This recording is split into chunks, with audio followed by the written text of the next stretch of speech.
Video viral ಆಗಿದ್ದು ಯಾಕೆ ಅಂತ ಗೊತ್ತಾ? ಅತ್ಯಾಚಾರ ಸಂತ್ರಸ್ತೆಗೆ ಈ ಬಿಜೆಪಿ ನಾಯಕ ಬೆದರಿಕೆ ಹಾಕಿದ್ದಾನೆ. ನಮಸ್ಕಾರ, eDina.comಗೆ ಸ್ವಾಗತ. ನಾನು ಸಪನ. ಅತ್ಯಾಚಾರ ಸಂತ್ರಸ್ತೆಯೊಬ್ಬರಿಗೆ ಬಿಜೆಪಿ ನಾಯಕನೊಬ್ಬ ಚಾಕು ತೋರಿಸಿ ಬೆದರಿಕೆ ಹಾಕಿರೋ ಘಟನೆ ಮಧ್ಯಪ್ರದೇಶದಲ್ಲಿ ನಡೆದಿದೆ. ಬೆದರಿಕೆ ಹಾಕ್ತಾ ಇರೋ ವಿಡಿಯೋ ಸಾಮಾಜಿಕ ಮಾಧ್ಯಮದಲ್ಲಿ ವೈರಲ್ ಆಗಿದೆ. ಹೌದು, ಮಧ್ಯಪ್ರದೇಶದ ಸತ್ನಾ ಜಿಲ್ಲೆಯ ರಾಂಪುರ್ ಭಗೇಲನ್ ಗ್ರಾಮದಲ್ಲಿ ಈ ಘಟನೆ ನಡೆದಿದೆ. ವಿಡಿಯೋದಲ್ಲಿ ಬೆದರಿಕೆ ಹಾಕ್ತಾ ಇರೋ ವ್ಯಕ್ತಿಯನ್ನ ಬಿಜೆಪಿ ನಾಯಕ ಅಶೋಕ್ ಸಿಂಗ್ ಅಂತ ಹೆಸರಿಸಲಾಗಿದೆ.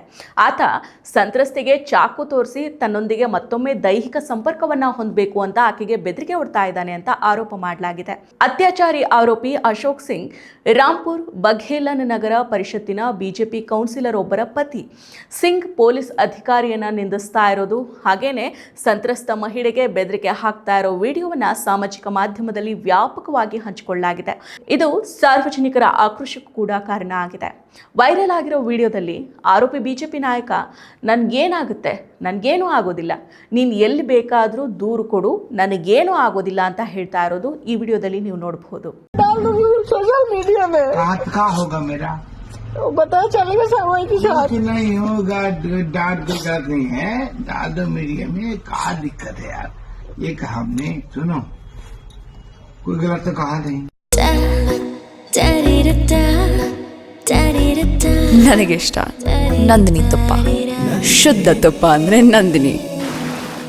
ಈ ಅಪರಾಧ ಸುಮಾರು 6 ತಿಂಗಳ ಹಿಂದೆ ನಡೆದಿದೆ.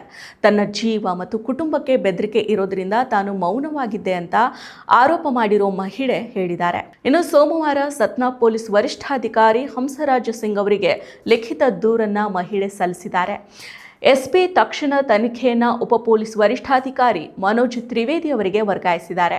ಅತ್ಯಾಚಾರ ಸಂತ್ರಸ್ತೆ ಸತ್ನಾ ಜಿಲ್ಲಾ ಪೊಲೀಸ್ ವರಿಷ್ಠಾಧಿಕಾರಿ ಹಂಸರಾಜ್ ಸಿಂಗ್ ಅವರಿಗೆ ದೂರನ್ನ ಕೊಟ್ಟಿದ್ದಾರೆ. 6 ತಿಂಗಳ ಹಿಂದೆ ಹನುಮಾನ್ ಗಂಜ್ ನಿವಾಸಿ ಆರೋಪಿ ಅಶೋಕ್ ಸಿಂಗ್ ತನ್ನ ಮನೆಯನ್ನ ಪ್ರವೇಶ ಮಾಡಿದ. ನನಗೆ ಚಾಕುವನ್ನ ತೋರಿಸಿ ನನ್ನ ಮೇಲೆ ಅತ್ಯಾಚಾರವನ್ನ ಮಾಡಿದ್ದಾನೆ. ತನ್ನ ಕೃತ್ಯವನ್ನ ವಿಡಿಯೋ ಮಾಡಿಟ್ಕೊಂಡಿದ್ದಾನೆ. ಘಟನೆಯ ಬಗ್ಗೆ ಯಾರಿಗಾದ್ರೂ ತಿಳಿಸಿದ್ರೆ ವಿಡಿಯೋವನ್ನ ಹರಿಬಿಡೋದಾಗಿ ಮತ್ತೇನೆ ಕೊಲೆ ಮಾಡೋದಾಗಿ ಬೆದರಿಕೆಯನ್ನ ಹಾಕಿದ್ದಾನೆ. ಈಗ ಮತ್ತೊಮ್ಮೆ ಅತ್ಯಾಚಾರವನ್ನ ಎಸಗೋದಕ್ಕೆ ಬೆದರಿಕೆ ಹಾಕ್ತಾ ಇದ್ದಾನೆ ಅಂತ ದೂರಿನಲ್ಲಿ ವಿವರಿಸಿದ್ದಾರೆ. ಡಿಸೆಂಬರ್ 20ರಂದು ಅವನು ಮತ್ತೆ ತನ್ನನ್ನು ಸಂಪರ್ಕಿಸಿ ಲೈಂಗಿಕ ಕಿರುಕುಳವನ್ನ ನೀಡಿದ್ದಾನೆ. ಮತ್ತೆ ಬೆದರಿಕೆಗಳನ್ನು ಸಹ ಹಾಕಿದ್ದಾನೆ. ಅವನು ಬಯಸಿದ್ದನ್ನ ನೀಡಲೇಬೇಕು ಅಂತ ಒತ್ತಾಯ ಮಾಡಿದ್ದಾನೆ. ಇದಕ್ಕೆ ಒಪ್ಪದಿದ್ರೆ ವಿಡಿಯೋ ಬಿಡುಗಡೆ ಮಾಡೋ ಮೂಲಕ ಸಾರ್ವಜನಿಕವಾಗಿ ಅವಮಾನವನ್ನ ಎದುರಿಸಬೇಕು ಅನ್ನೋ ಬೆದರಿಕೆಯನ್ನ ಹಾಕಿದ್ದಾನೆ ಅಂತ ಮಹಿಳೆ ಆರೋಪ ಮಾಡಿದ್ದಾರೆ. ಆರೋಪಿ ಸಿಂಗ್ ಅಪರಾಧ ಹಿನ್ನೆಲೆಯುಳ್ಳವನು. ಸಿಂಗ್ ಆಗಾಗ ಮಹಿಳೆ ಅಂಗಡಿಗೆ ಬಂದು ಆಕೆಯನ್ನ ನಿಂದಿಸ್ತಾ ಇದ್ದ, ಆಕೆಗೆ ಬೆದರಿಕೆ ಹಾಕ್ತಾ ಇದ್ದ ಅಂತ ಸಂತ್ರಸ್ತ ಮಹಿಳೆ ಹೇಳಿದ್ದಾಳೆ. ಈ ವಿಚಾರಕ್ಕೆ ಸಂಬಂಧಿಸಿದಂತೆ 5 ದಿನಗಳ ಹಿಂದೆನೆ ಪೊಲೀಸರನ್ನ ಸಂಪರ್ಕ ಮಾಡಿದ್ರೂ ಕೂಡ ಇಲ್ಲಿಯವರೆಗೂ ಯಾವುದೇ ನಿರ್ದಿಷ್ಟ ಕ್ರಮವನ್ನ ಕೈಗೊಂಡಿಲ್ಲ. ತನಗೆ ಮತ್ತು ತನ್ನ ಕುಟುಂಬಕ್ಕೆ ಜೀವ ಭಯ ಇದೆ, ನಮಗೆ ಏನಾದರೂ ಆದರೆ ಅದಕ್ಕೆ ಪೊಲೀಸರೇ ಹೊಣೆಗಾರರಾಗ್ತಾರೆ ಅಂತ ಮಹಿಳೆ ಹೇಳಿದ್ದಾರೆ. ಇನ್ನು ವೈರಲ್ ಆಗಿರೋ ವಿಡಿಯೋದ ಸತ್ಯಾಸತ್ಯತೆಯನ್ನ ಪರಿಶೀಲನೆ ಮಾಡ್ತಾ ಇದ್ದೀವಿ ಮತ್ತು ಎಲ್ಲ ಪುರಾವೆಗಳನ್ನ ಪರಿಶೀಲಿಸ್ತಾ ಇದ್ದೀವಿ ಅಂತ ಪೊಲೀಸ್ ಅಧಿಕಾರಿಗಳು ತಿಳಿಸಿದ್ದಾರೆ. ಪ್ರಕರಣವನ್ನ ದಾಖಲು ಮಾಡಿಕೊಂಡಿರೋ ಪೊಲೀಸರು ತನಿಖೆಯನ್ನ ನಡೆಸ್ತಾ ಇದ್ದಾರೆ. ಆರೋಪಿಯನ್ನ ಇನ್ನೂ ಕೂಡ ಬಂಧಿಸಲಾಗಿಲ್ಲ ಅಂತ ವರದಿಯಾಗಿದೆ. ಈ ಘಟನೆ ಮಧ್ಯಪ್ರದೇಶದಲ್ಲಿ ಮಹಿಳೆಯರ ಸುರಕ್ಷತೆ ಹಾಗೂ ಕಾನೂನು ವ್ಯವಸ್ಥೆಯ ಕುರಿತು ಗಂಭೀರ ಪ್ರಶ್ನೆಗಳನ್ನು ಹುಟ್ಟಾಕುತ್ತೆ.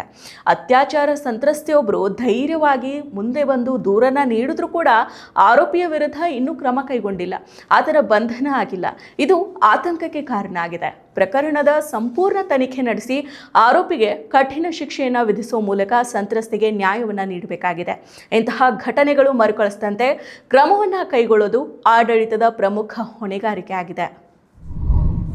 ಮತ್ತಷ್ಟು ವಿಶೇಷ ವಿಡಿಯೋಗಳನ್ನು ನೋಡಲು ಮತ್ತು ಹೊಸ ವಿಡಿಯೋಗಳ ಬಗ್ಗೆ ತಿಳಿಯಲು eDina.com ಯೂಟ್ಯೂಬ್ ಚಾನೆಲ್ ಸಬ್ಸ್ಕ್ರೈಬ್ ಮಾಡಿ ಮತ್ತು ಬೆಲ್ ಐಕಾನ್ ಕ್ಲಿಕ್ ಮಾಡಿ.